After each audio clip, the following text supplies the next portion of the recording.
समर्थांच्या जयघोषाने विंचुरी दळवी, नगरी दुमदुमली. संपूर्ण विंचुरी नगरी झाली स्वामीमय. दरवर्षीप्रमाणे सिन्नर तालुक्यातील विंचुरी दळवी येथील श्री स्वामी समर्थ सेवा केंद्रात दत्त जयंतीच्या निमित्ताने बुधवार दिनांक 27 रोजी श्री स्वामी समर्थ महाराजांची भव्य दिव्य अशी पालखी मिरवणूक निघाली. जणू काही विंचुरी दळवी गावात दिवाळी आहे की काय असा अनुभव गावकऱ्यांना होत होता.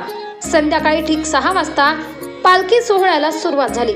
पालखीमध्ये स्वामी समर्थ महाराजांची प्रतिमा व दत्त महाराजांची भव्य अशी मूर्ती व तपोनिधी परमपूज्य लक्ष्मीगिरीजी महाराज यांच्या प्रतिमा रथामध्ये विराजमान होत्या.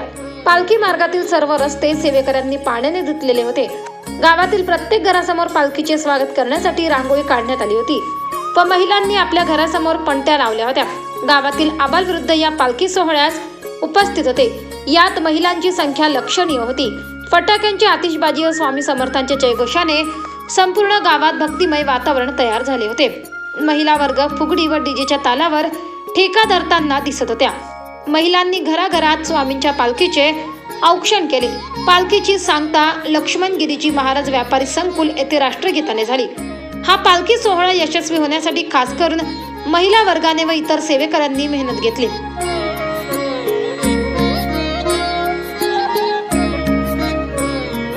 24 लाईव्ह महाराष्ट्र न्यूज साठी विकास दळवी, भगूर.